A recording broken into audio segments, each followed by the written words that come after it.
Let's go over this article together and discuss it. The American Civil War. The illustration is an example of one of the wars.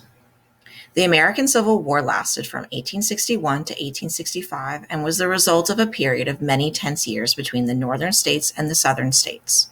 The major issue between the North and South was slavery.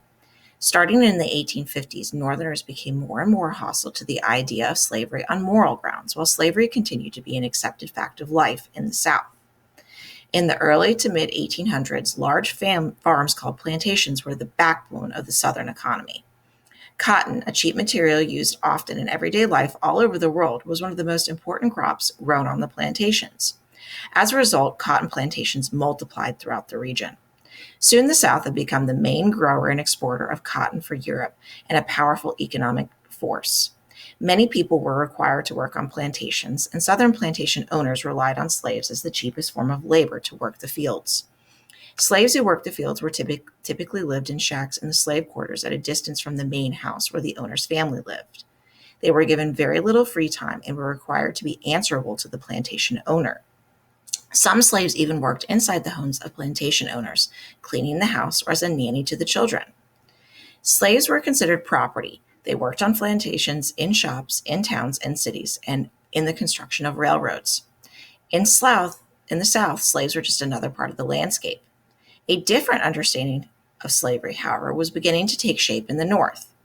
During the most progressive stand of the day, the Vermont Constitution in 1777 insisted that all men are born equally free and independent, and added a clause prohibiting slavery based on this belief. The Declaration of Independence, in stating that all men were created equal, inspired Vermont to prohibit slavery in its constitution in 1777. By 1804, all states north of Maryland had voted to abolish slavery, many through a process of gradual emancipation, which set deadlines by which a slave must be freed, depending on the work done or the age reached. Also, during the antebellum period, the period between 1815 and 1860, the North began a process of modernization and industrialization.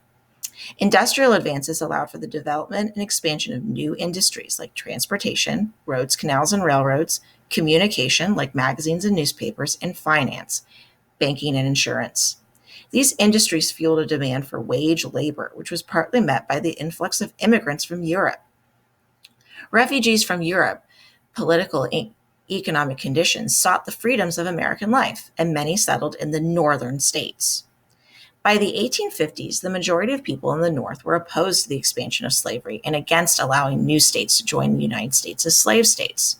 Some people were opposed to slavery for moral reasons, and they formed a movement in the North called abolitionism, which called for the legal end to slavery in all of the United States. The wealthy Southern states saw abolitionism as a threat to their way of life and fought against the Northern states politically whenever there was a chance.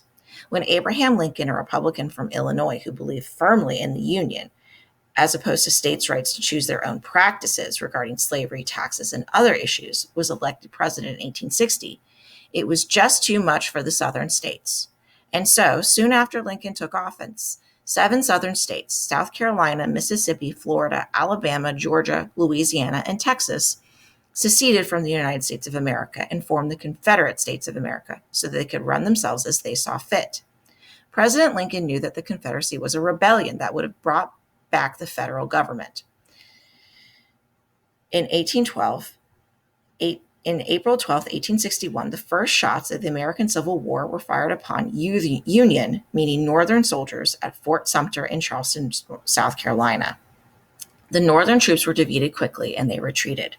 Soon afterwards, 4 more states, Virginia, Arkansas, Tennessee, and North Carolina, joined the Confederacy and entered the fight.